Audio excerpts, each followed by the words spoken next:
নমস্কার। প্রাণারামের মাধ্যমে সম্প্রচারিত ভারত কথার গ্রন্থিমোচনে ৩৯৪তম পর্বে আপনাদের সবাইকে জানাই সাদর সম্ভাষণ। মহামতি অনন্তলালের পরম আশীর্বাদে আমরা শুনে চলেছি ভারত কথা। ভারত কথায় আমরা অনন্ত বিভূষিত শ্রীকৃষ্ণ প্রসঙ্গের আজকে তৃতীয় পর্ব। আমরা শুনছি শ্রীকৃষ্ণের জীবন ইতিহাস। আমরা গত দুই পর্ব থেকে বলেছি মহাভারতে শ্রীকৃষ্ণের জন্ম বৃত্তান্ত কিংবা তার বাল্য কথা কিছুই নেই। মহাভারতে শ্রীকৃষ্ণকে আমরা পাচ্ছি পুরাণ পুরুষ রূপে, যখন তিনি স্বভাবতই সমস্ত পুরাণ ইতিহাস এবং জনমানসে প্রায় ঈশ্বরীয় মর্যাদায় প্রতিষ্ঠিত। আমাদের ঈশ্বর শ্রীকৃষ্ণকে নিয়ে, ভগবান শ্রীকৃষ্ণকে নিয়ে কোন উৎসুক এই মুহূর্তে নেই। আমরা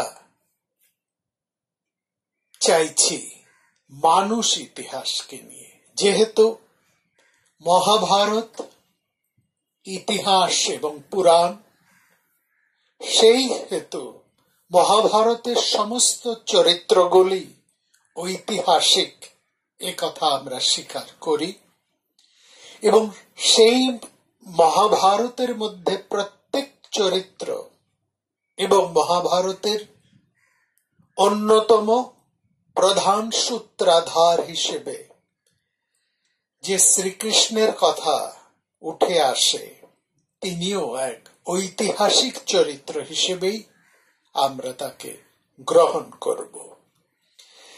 কিন্তু এখানে একটা কথা আছে, আমরা শ্রীকৃষ্ণকে সম্পূর্ণভাবেই গ্রহণ করব, কোনো কিছু বাদ দিয়ে নয়। আবার কোনো অলৌকিকতা কিংবা ভক্তিবাদের স্তুতি চন্দন কুমকুম অগুরু ধূপ ধোয়ার আচ্ছাদনের মধ্যে দিয়েও তাকে আমরা গ্রহণ করব না। আমরা সম্পূর্ণত মানুষ শ্রীকৃষ্ণকেই খুঁজে পেতে চাই। আমাদের এসনা তাকে নিয়ে, মানুষ শ্রীকৃষ্ণকে নিয়ে, সেই আলোচনায় আমরা চলেছি। আমরা একটু একটু করে সমস্ত ভক্তি স্তুতি মাল্য চন্দনের মধ্যে থেকে সেই শ্রীকৃষ্ণকেই আমরা খুঁজে নিচ্ছি। এখানে আমাদের তিনটি উপাদান, মূল তিন উপাদান আগেই বলেছি, হরিবংশ পুরাণ, বিষ্ণু পুরাণ এবং ভাগবত। তার মধ্যে প্রামাণ্যক হিসাবে আমরা বেশি গুরুত্ব দিচ্ছি হরিবংশ পুরাণে, এবং কেন সে কথাও আমরা বিস্তারিতভাবে আমাদের গত দুই পর্বে আপনাদের কাছে জানিয়েছি। বিষ্ণু পুরাণ অনেকটা মার্জিত এবং ভাগবত পুরাণ কাব্যরসে সমৃদ্ধ। তবু এই দুই পুরাণের গুরুত্ব অসীম, কারণ এখানেও অনেক ঐতিহাসিক সূত্র রয়েছে। সেই ঐতিহাসিক সূত্রগুলোকেও আমাদের নিতে হবে, গ্রহণ করতে হবে। আরম্ভ করছি বিষ্ণু পুরাণের একটি বিখ্যাত শ্লোক দিয়ে। তত অখিল জগৎ পদ্ম বোধায় অচ্যুত ভানুনা দেবকী পূর্ব সন্ধ্যামাবর্ভূতম মহাত্মানা। এখানে বলছেন, বিষ্ণু পুরাণ বলছেন, এই সম্পূর্ণ এই জগৎ সংসারকে একটা পদ্মের সঙ্গে তুলনা করা হয়েছে। জগৎ পদ্ম বোধায়। এই জগৎ পদ্মকে পরিপূর্ণভাবে বিকশিত করে তোলার জন্য, প্রস্ফুটিত করে তোলার জন্য দেবকীর পূর্ব সন্ধ্যাতে, দেবকী পূর্ব সন্ধ্যায় আবির্ভূতম মহাত্মানা, দেবকীর পূর্ব সন্ধ্যায় আবির্ভূত হলেন বোধায় অচ্যুত ভানুনা। অচ্যুত অর্থে এখানে বিষ্ণু, শ্রী বিষ্ণুকে এখানে বলা হয়েছে অচ্যুত, যিনি নিজের স্বরূপ হতে চ্যুত হন না। অচ্যুত ভানুনা, বিষ্ণুরূপী সূর্য, সূর্যকেও কিন্তু বিষ্ণু বলা হয়। শ্রী বিষ্ণুর প্রকাশ স্বরূপ হচ্ছেন সূর্য। বলা হয় এই সংসারে শ্রী বিষ্ণুর প্রকাশ রূপটি হচ্ছে সূর্য বা আদিত্য। সেই ভানু, সেই বিষ্ণুরূপ সূর্য আবির্ভূত হলেন। এই শ্লোকটির তাৎপর্য হচ্ছে, এই শ্লোকটিকে কেন আমরা আজকের আলোচনার প্রারম্ভে নিচ্ছি তার একটা তাৎপর্য আছে। তাৎপর্য এটাই যে যে কোনো বৈদিক দেবতাই সূর্য দেবতা বা সৌর দেবতা, এবং এই বৈদিক বিষ্ণুই তিনি সৌর দেবতা বা সূর্য রূপে প্রকাশিত হন। সেটা কথা তো আমরা আগেই বললাম। সেই বিষ্ণুরূপী সূর্য তিনি সন্ধ্যারূপিণী দেবকীর গর্ভে প্রবেশ করলেন, এবং এই দেবতার মনুষ্য রূপ ধারণের একটা উদ্দেশ্য থাকে। উদ্দেশ্যটা কি? জগতের চেতনা উন্মিলন করার জন্য। এটা তো ঠিক, সূর্য প্রকাশ হলে জগৎ প্রকাশ হয়। সূর্যকে এখানে জ্ঞান স্বরূপ বলা হচ্ছে, যা রাত্রির অন্ধকার, মোহ, তামসাকে দূর করে জগৎকে প্রকাশ করে। এই প্রকাশই হচ্ছে চেতনা। এখানে আমরা আরেকটা জিনিস লক্ষ্য করছি যে স্বয়ং শ্রীকৃষ্ণ তিনি প্রকাশিত হচ্ছেন দেবকীর জঠরে বৈদিক সূর্যের মাহাত্ম্যকে আত্মসাৎ করে, এইটি বোঝার। এবং এখানে আমরা একসঙ্গে দেখছি শ্রীকৃষ্ণকে বৈদিক সূর্য অর্থাৎ বিষ্ণুর মাহাত্ম্যে প্রতিষ্ঠা করা হলো, এক।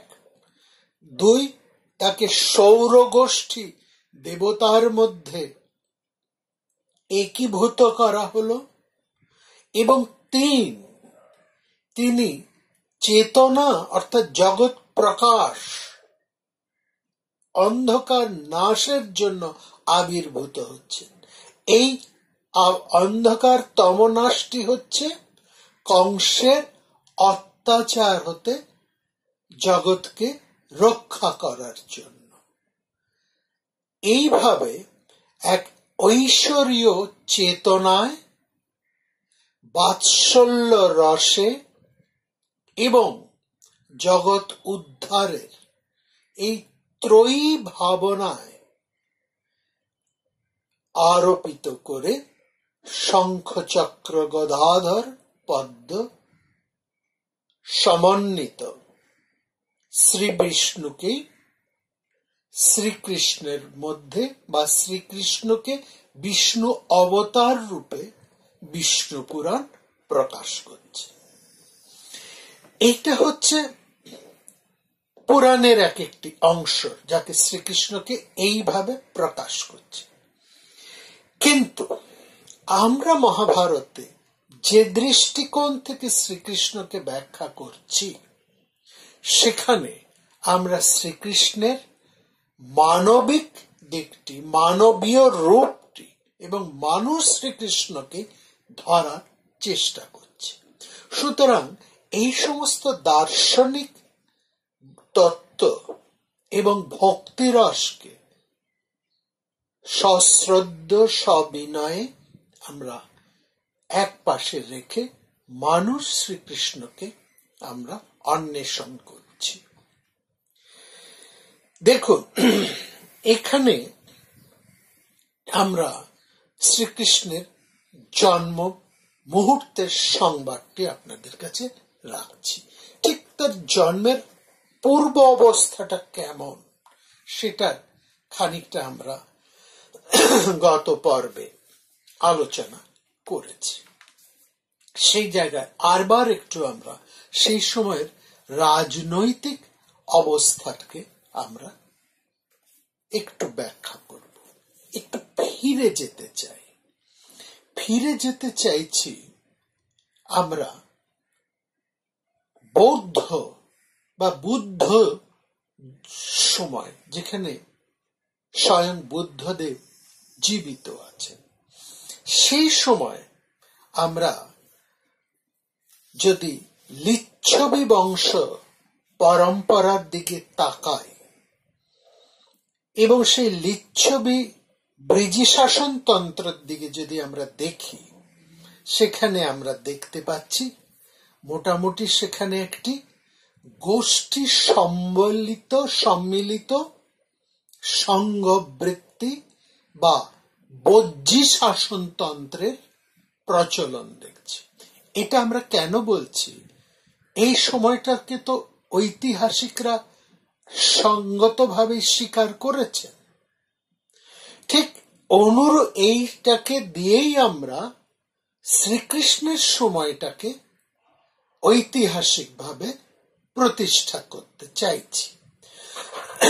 দেখুন, আমরা মগধ রাজের একটা খবরে আসছি, যেটা বৌদ্ধ গ্রন্থ মহাপরিনিব্বাণ সূত্রতে আমরা পাই।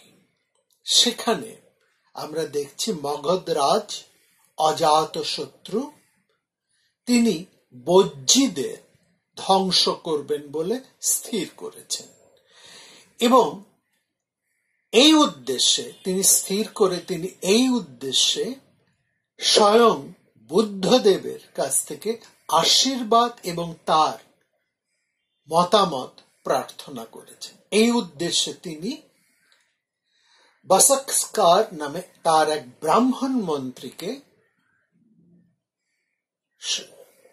পাঠিয়েছেন বুদ্ধের কাছে। তার মত কি, তার এই ব্যাপারে কোনো উপদেশ আছে কিনা এবং তার আশীর্বাদ জানার জন্য।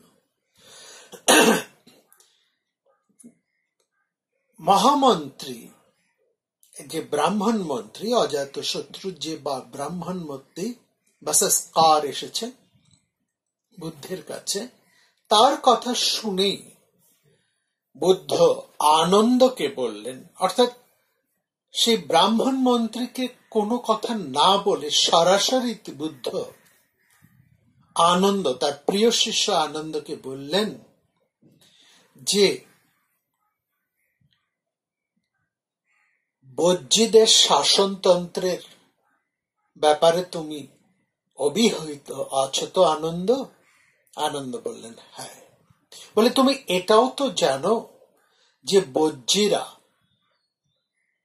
অর্থাৎ ব্রিজিরা, বজ্জী বলতে এখানে ব্রিজিদের বলা হচ্ছে, লিচ্ছবিদের যে শাসনতন্ত্র, সেখানে আমরা এই ব্রিজি শাসনতন্ত্র কেউ আমরা পাচ্ছি, এবং এটি একটি সঙ্গ শাসনতন্ত্র। বলছেন এই যে ব্রিজিরা বা বজ্জীরা, তারা সম্মিলিতভাবে কোনো সিদ্ধান্ত নেন। সমস্ত গোষ্ঠীরা একসঙ্গে বসে একসঙ্গে মিলিত হয়ে তারা কোনো সিদ্ধান্ত নেন। যতদিন পর্যন্ত বজ্জীরা এই একভাবে মিলিত হয়ে সংঘবদ্ধভাবে তাদের দেশ শাসন করবে, ততদিন তাদের বিনাশের তো কোনো সম্ভাবনাই নেই, বরং উত্তরোত্তর তাদের উন্নতি হবে। এবং যতদিন তারা সহমতের ভিত্তিতে দেশ শাসন করবে, ততদিন তারা ধ্বংসপ্রাপ্ত হবে না। তাহলে এইখানে আমরা দেখছি এই লিচ্ছবি ব্রিজি বংশদের মধ্যে একটা সংঘ শাসন ছিল, এবং এই সংঘ শাসনের মূল ভাবনাটা ছিল সমস্ত গোষ্ঠীরা একত্রে বসে তারা কোনো সিদ্ধান্ত নিতেন। এবং যতদিন তারা এইরকম ভাবে একত্রিত ছিলেন, বিভিন্ন গোষ্ঠীরা যতক্ষণ তারা সংঘবদ্ধ ছিলেন, ততক্ষণ বহিঃশত্রু তাদেরকে কোনোভাবে আক্রমণ করতে পারত না। ঠিক এই অনুরূপ ব্যাপারটাও আমরা কিন্তু দেখেছি যাদব, বৃষ্ণি, সাত্যত এদের মধ্যে। এখানে আমরা দেখছি যে আরেকটা কথা এখানে বলতে হচ্ছে যে এই সংঘরাষ্ট্রের ধারণাটা আমরা বৃষ্ণি, অন্ধক, মথুরা, সুরসেন এই সমস্ত জায়গায় আমরা সেই সংঘবৃত্তিটা আমরা দেখছি। এবং এই বৃষ্ণি, অন্ধক, মথুরা, সুরসেন এরা প্রত্যেকেই এই সংঘ শাসনের মধ্যে দিয়ে তারা তাদের অঞ্চল শাসন করতেন। যদুবংশ পরম্পরার মধ্যে আমরা এই সংঘ সাধনের অবস্থা দেখতে পাচ্ছি। এই যদুদের কথা নিশ্চয়ই আপনাদের মনে আছে। সেই যজাতির জ্যেষ্ঠ পুত্র থেকে এসেছে যদুরা, আর যজাতির আরেক ছেলে ক্রষ্টু, তার থেকে এসেছেন ভোজেরা। তো যাই হোক, এই ভোজ এবং যদু বৃষ্টিরা এরা কিন্তু পরবর্তী সময়ে এক হয়েছেন, যদিও এদের মাঝে মাঝে মাঝে লড়াই হতো, ঝামেলা হতো, কিন্তু আমরা সেখানে দেখেছি যে এই দেবযানীর জ্যেষ্ঠ পুত্রের ছেলে যদু, তার থেকে যদুবংশ, তার দ্বিতীয় পুত্র ক্রষ্টু, ক্রষ্টুর নাতি হচ্ছেন বৃষ্ণি, অন্ধক এবং দেবমিড়ুষ। যদুর সূত্রে কৃষ্ণ যেরকম যাদব, তেমনি বৃষ্ণির সূত্রেও তিনি হচ্ছেন বৃষ্ণি। বৃষ্ণির দুই ছেলে সফল্ক এবং চিত্রক। সফল্কের ছেলে হচ্ছেন অক্রূর, তিনি কৃষ্ণের সমসাময়িক এবং তিনি কংসের সভার একজন গুরুত্বপূর্ণ মন্ত্রী। সম্পর্কে তিনি শ্রীকৃষ্ণের ভাই। আবার বৃষ্ণি অন্ধকের আরেক ভাই, বৈমাত্রেয় ভাই, দেবমিড়ুষের ছেলে হচ্ছেন সুর। সুর এর ছেলে হচ্ছেন বসুদেব এবং বসুদেবের ছেলে হচ্ছেন শ্রীকৃষ্ণ। এই ঘটনা, এই আলোচনা কিন্তু আমরা মহাভারতের পূর্বে বিশদভাবে করেছি, তবু আপনাদেরকে একটুখানি জানিয়ে রাখলাম, ধরিয়ে দিলাম। কৃষ্ণ বসুদেবের ছেলে হলেও তিনি কিন্তু সুরপুত্রের সৌরী নামেও তিনি কিন্তু প্রচলিত, অর্থাৎ সেই সময় কোন একজন বিখ্যাত মানুষ তার পূর্ব বিখ্যাত মানুষের নামেও পরিচিত হতেন। বসুদেব, কৃষ্ণপিতা বসুদেবের আপন বোন হচ্ছেন পৃথা, যার সাথে পাণ্ডুর বিয়ে হয়েছিল, তার আরেক নাম কুন্তী। তাহলে পাণ্ডবরা হলেন কৃষ্ণের আপন পিস্তত ভাই। অন্যদিকে বসুদেবের আরেক আপন বোন, তার সাথে চেদিরাজ শিশুপাল, যিনি তার আরেক বোন, যার সাথে এই কৌরব পরিবারে বিয়ে হয়েছিল, সেই বোনের সূত্রে চেদিরাজ শিশুপাল হচ্ছেন কৃষ্ণের আপন পিস্তত ভাই। অর্থাৎ পাণ্ডবরা যেমন পিস্তত ভাই, এই শিশুপালও কৃষ্ণের পিস্তত ভাই। এই আর একটুখানি আপনাদেরকে জানিয়ে রাখি, এই যে বৃষ্ণি দেবমুড়েশ্বর আমরা কথা বললাম, আরেকটা পরিবার আছে এই গোষ্ঠীতে, আরেকটি বিখ্যাত পরিবার আছেন, তারা হচ্ছে অন্ধক। এরাও ওই সাত্যতের পরবর্তী বংশধর। এই অন্ধকের 4 ছেলের এক ছেলে, বিখ্যাত তিনি গোষ্ঠীপতি, তার নাম কুকুর। তিনি এতটাই বিখ্যাত ছিলেন যে তার বংশটাই তার নামে কুকুর বংশ বলে পরিচিত। এই অন্ধক কুকুর বংশের অধস্তন পুরুষ হচ্ছেন আহুক। আহুকের ছেলে হচ্ছেন উগ্রসেন, এবং উগ্রসেনের পুত্র হচ্ছেন কংস। এখানে একটা সংবাদ আমরা পাই, কংস সরাসরি উগ্রসেনের পুত্র নন, কারণ কংসের মাকে একজন দানব ধর্ষণ করেছিলেন। সেই ধর্ষিতা ধর্ষণের ফলে এই কংসের জন্ম হয়। সেই কাহিনী আমরা বলবো, এখানে একটুখানি আপনাদেরকে ছুঁয়ে রাখলাম। অর্থাৎ কংস কিন্তু সরাসরি উগ্রসেনের পুত্র নন, তিনি তার স্ত্রীর গর্ভজাত, কিন্তু উগ্রসেনের ঔরসজাত না। তিনি রাক্ষস রাজ দ্রোমিলের পুত্র। এই দ্রোমিলি উগ্রসেনের পত্নীকে ধর্ষণ করেছিলেন, তার ঔরসে কংসের জন্ম। যদিও উগ্রসেন সেই সন্তানটিকে গ্রহণ করেন সে সময় নিয়ম অনুসারে, এবং তাকে তিনি পুত্রের মর্যাদাও দিয়েছিলেন। পরবর্তীকালে আমরা দেখব কংস যত না নিজেকে উগ্রসেনের পুত্র হিসাবে বলতেন, তার চাইতেও তিনি দানবরাজ দ্রোমিলের পুত্র হিসেবে নিজের পরিচয় দিতে বেশি প্রশংসা, মানে বেশি পছন্দ করতেন, বা তিনি সেইভাবেই নিজেকে পরিচয় দিতেন। তার এই দ্রোমিলের রক্তধারাই আমরা কংসের মধ্যে প্রবাহিত হতে দেখব। এখানে আরেকটা কথা বলে রাখি,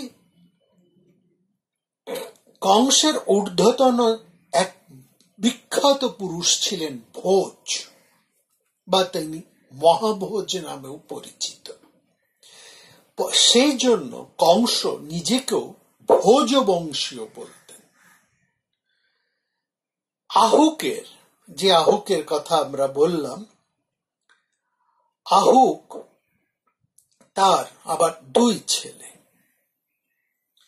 এক ছেলে হচ্ছেন দেবক, আরেক ছেলে হচ্ছেন উগ্রসেন। উগ্রসেনের কথা আমরা বলেছি। উগ্রসেনের আরেক ভাই হচ্ছেন দেবক।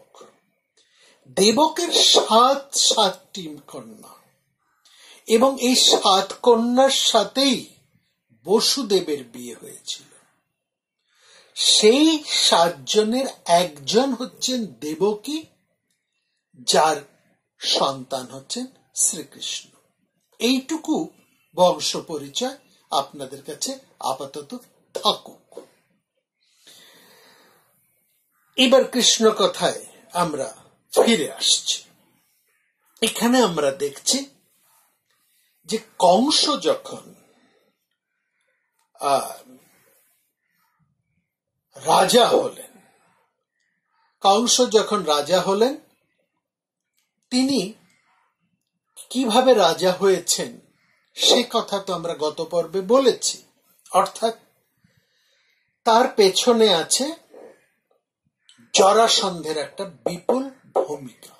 জরাসন্ধ কোনো মতেই এই যদুবৃষ্ণি সঙ্গের মধ্যে আধিপত্য বিস্তার করতে পারছিলেন না।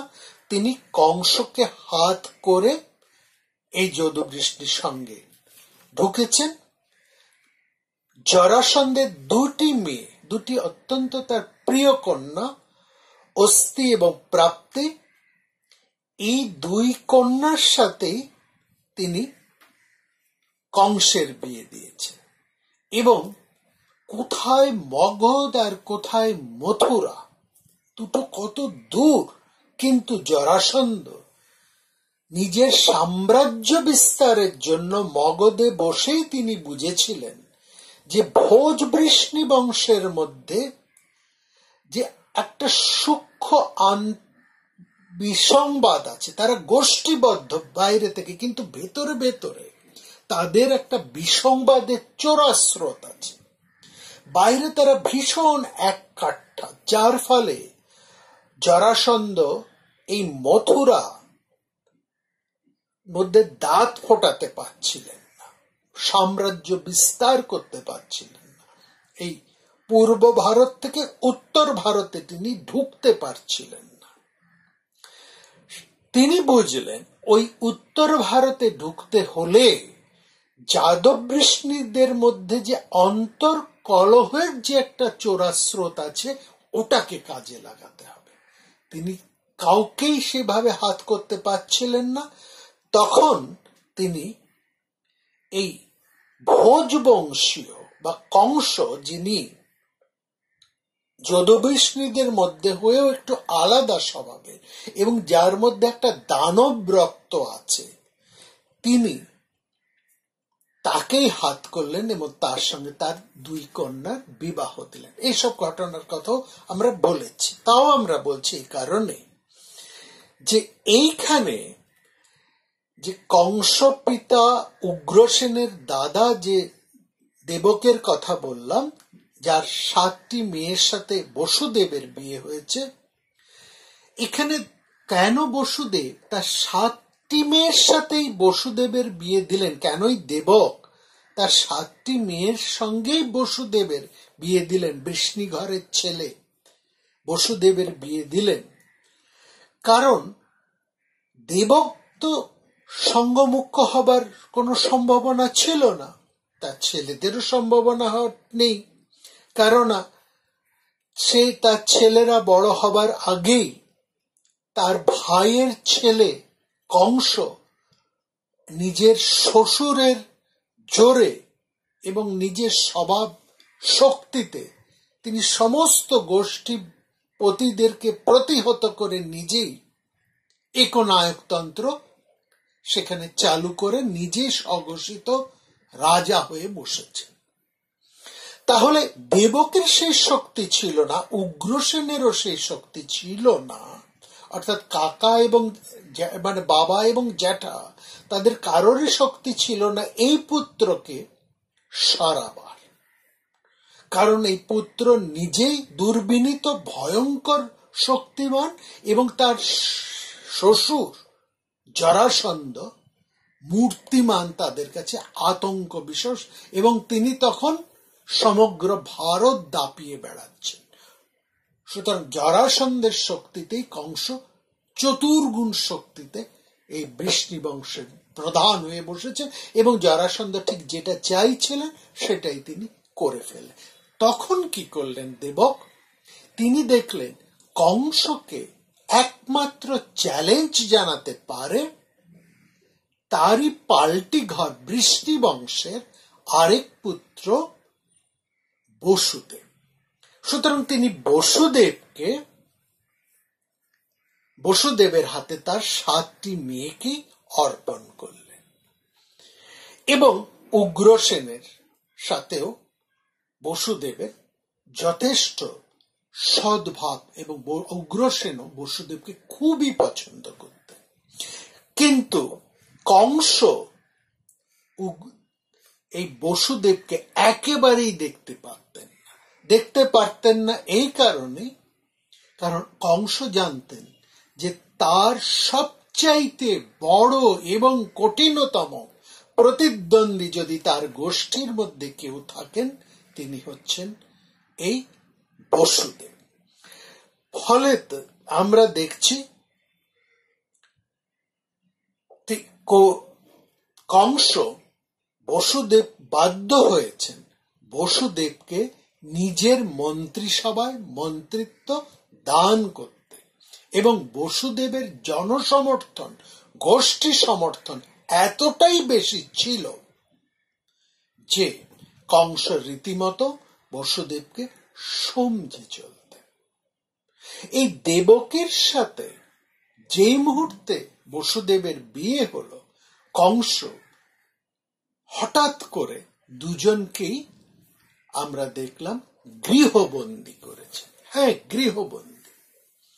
এই যে গৃহবন্দী যে করে রেখেছেন, এই গৃহবন্দী থাকার সময়ে কিন্তু যেহেতু বসুদেবের প্রবল প্রতিপত্তি ছিল এবং তিনি একজন যথেষ্ট ক্ষমতাবান, তিনি কোন শৃঙ্খল বা কংসের কারাগারে বা শৃঙ্খল আবদ্ধ হয়ে তিনি ছিলেন না। বসুদেব এবং দেবকী দুজনেই ছিলেন কংসের নজরবন্দী। দেবকীর এবং বসুদেব, এই দেবকী 7 বোনের মধ্যে দেবকী হচ্ছেন বিখ্যাত। তার বুদ্ধি পরম্পরাও কিন্তু কংসকে সম্মান করতেন এবং দেবকী যথেষ্ট সুন্দরীও ছিলেন। এই সময় রোহিণীর হচ্ছেন এক বোন, যার সাথে বসুদেবের বিয়ে হয়। এই রোহিণীর যখন পুত্র সম্ভাবনা দেখা দিল, তখন বসুদেব বুঝলেন যে কংসের এখানে যদি থাকে তাহলে কংস ছলে বলে যেমন করে হোক তার সন্তানদেরকে সে নষ্ট করবে। সে কারণে বসুদেব তিনি কি করলেন, ব্রজভূমির যারা গোপালক ছিলেন তাদের সাথে বসুদেবের খুব সখ্যতা ছিল। এই ব্রজভূমি প্রধান যারা ছিলেন তাদের সাথে এই সখ্যতার অন্যতম দৃষ্টান্ত আমরা গর্গের মধ্যে দিয়েও পাব। সেই গর্গের কথায় আমরা আসব পরে। তো সেইখানে আমরা দেখছি বসুদেব তার অন্যতম স্ত্রী রোহিণী, যিনি পুরুবংশের কন্যা, পুরুবংশের থেকে যিনি এসেছেন পৌরবী, এই পৌরবী রোহিণীকে তিনি যখন সন্তান সম্ভবা হলেন, এই স্ত্রীকে রোহিণীকে তিনি সেই গোপালকদের বাড়িতে রেখে এসেছিলেন। এই গোপালকদের বাড়িতে যে বসুদেবের স্ত্রীরা গিয়েছিলেন, একজন তো সন্তান হবার পর সন্তানকে নিয়ে সেখানে গেছিলেন। আবার অন্যান্য আরেকটি জায়গায় আমরা পাবো যে যেখানে তিনি তার সন্তানের জন্ম হবার পরে সন্তানকে নিয়ে গিয়ে রাখছেন। এখানে আমরা এটা বুঝতে পারি এবং এটা আমরা ভবিষ্যতে অনেক প্রমাণও আপনাদের কাছে তুলে দেব যে বসুদেবের সাথে এই সমস্ত গোপালকদের একটা ভালো সম্বন্ধ ছিল, পরিচয় ছিল, বন্ধুত্ব ছিল। এই বন্ধুত্বের সূত্রেই তিনি তার এই রোহিণী এবং তার পুত্রকে বলরামকে সেখানে রেখে এসেছেন এবং পরবর্তী সময়েও তিনি তার আরেক সন্তানকেও সেখানে রেখে আসছেন। সেই নন্দ হচ্ছেন সেই গোপালক প্রধান। এখানে আমরা হরিবংশ পুরাণে দেখছি বসুদেবের প্রথম যে 5টি সন্তান হলো বা 6টি যে সন্তান হয়েছে, সেই 6টি সন্তানই কিন্তু নষ্ট হয়েছে, এবং নষ্ট হয়েছে কংসের হাতে। সপ্তম সন্তানটি হয়েছে, এই সপ্তম সন্তানকে নিয়ে যখন যাচ্ছেন, সেই সপ্তম সন্তান শ্রীকৃষ্ণ কিন্তু অষ্টম গর্ভ নয়, তিনি সপ্তম গর্ভ। এখানেও আমাদের বুঝতে হবে সপ্তম এবং অষ্টম গর্ভের ব্যাপারটি। আমরা সব জায়গায় জানি শ্রীকৃষ্ণকে বলা হচ্ছে অষ্টম গর্ভ, কিন্তু আসলে তা নয়। তিনি হচ্ছেন দেবকী বসুদেবের সপ্তম গর্ভ সন্তান। এই সন্তানটি যখন জন্ম হচ্ছেন, পুত্র যখন হচ্ছেন, তখন বসুদেব বাস্তবটাকে ভালো বুঝতে পারলেন, বাস্তব অবস্থাটা তিনি বুঝতে পারলেন। তিনি বললেন, তিনি ঠিক করলেন যে তিনি এই সন্তানটিকে অন্য কোথাও রেখে আসবেন। অন্য কোথাও বলতে যেখানে তিনি তার অন্য স্ত্রী এবং পুত্রকে রেখে এসেছেন, ঠিক এই সন্তানটিকেও তিনি সেখানে রেখে আসবেন। যেহেতু বসুদেব নজরবন্দী ছিলেন, এবং নজরবন্দী থাকার সময় আমরা এটা বুঝতে পারি যে প্রতিদিন পাহারা দিতে দিতে এবং রাজপুরুষ হিসেবে বসুদেবের যে সম্মান প্রতিপত্তি ছিল, তার কাছে যে সমস্ত অন্যান্য মানুষরা আসা যাওয়া করতেন, এবং সেটার যে একটা এতটা স্বাভাবিক হয়ে গিয়েছিল, যার ফলে যে সমস্ত রক্ষী পুরুষরা ছিলেন, যারা নজর রাখতেন বসুদেবের উপরে, দেবকীর উপরে, তার একটা অভ্যস্ততার ফলে তাদের মধ্যে একটা শিথিলতার ব্যাপার এসে গেছিল। এই শিথিলতা যে আসে, সেটা আমরা অতি আধুনিক সময় যদি আরেকজন এরকম বিখ্যাত ওই রাজনৈতিক ব্যক্তিত্বের কথা আপনাদেরকে বলি, আপনারা এটাকে ধরতে পারবেন, এই অবস্থাটাকে বুঝতে পারবেন। তিনি হচ্ছেন সুভাষচন্দ্র। তিনিও তো ব্রিটিশের নজরবন্দী হয়েছিলেন, এবং সেই সময় তিনি ঘরের মধ্যে একটা অন্য ভূমিকায় ছিলেন, যে আমি ব্রত এই সমস্ত করব, এবং মাঝে মাঝে আমি ফল টল এই সমস্ত বাইরের দিকে পাঠাবো। ঠিক এই জিনিসটাও তো আমরা দেখেছি শিবাজির সময়। তিনিও ওই একই রকম ভাবে নজরবন্দি থাকার সময় ওই শিথিলতার ফাঁক দিয়ে, ফলের ঝুড়ির মধ্যে দিয়ে তিনি পালিয়েছিলেন, যেভাবে সুভাষচন্দ্র বোস অন্তর্ধান হয়েছে। ঠিক একই রকম ভাবে ওই রক্ষী পুরুষদের শিথিলতার মধ্যে দিয়ে, দৃষ্টি শিথিলতার মধ্যে দিয়ে তিনি এক অবিরাম বর্ষণ রাত্রে তিনি বেরিয়ে গেলেন তার সন্তানটিকে নিয়ে। তিনি চলে এলেন কোথায়? সেখানে একেবারে দেখলাম তিনি চলে এসছেন ব্রজভূমির কাছে, তার সেই নন্দগোপের আবাসের কাছে। কিন্তু তিনি তার বন্ধু নন্দগৃহের বাড়িতে এত রাত্রে গেলেন না, কারণ এই এত রাত্রে যদি যান তাহলে অন্য জনমানুষের একটা সন্দেহ হতে পারে। সেই জন্য তিনি রাতটি অপেক্ষা করলেন ওই যমুনা তীরে। এমন সময় একটা যোগাযোগ হয়ে গেল,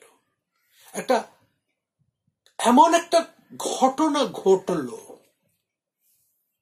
এমন একটা কি বলবো আমরা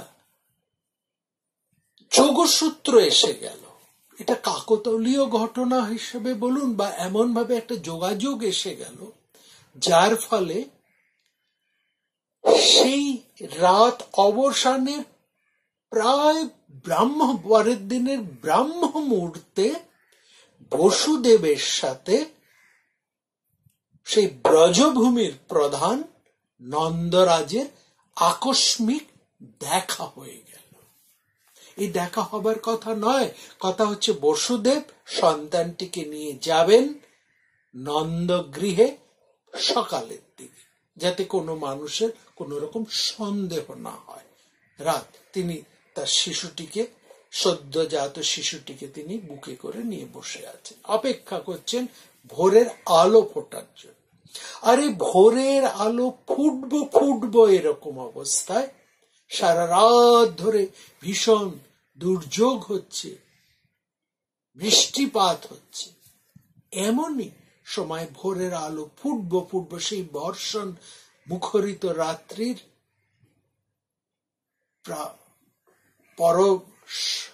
প্রভাতের সবে আলোর রেখা খানিক সদ্য তীব্র বর্ষণ সমাপ্ত গম্ভীর মেঘরেখার ফাটল দিয়ে একটু দেখা দিয়েছে। এমন সময় বসুদেব বিস্ময়ের সাথে দেখতে পেলেন যে তার বন্ধু নন্দরাজ হঠাৎ এসে উপস্থিত হয়েছেন সেই যমুনা পুলিনের তীরে। কি কেন এই হঠাৎ এই যোগাযোগটা কিসের ব্যাপারে হল? কেনই বা নন্দ এসেছেন হঠাৎ? কি উদ্দেশ্য আমরা শুনব আগামী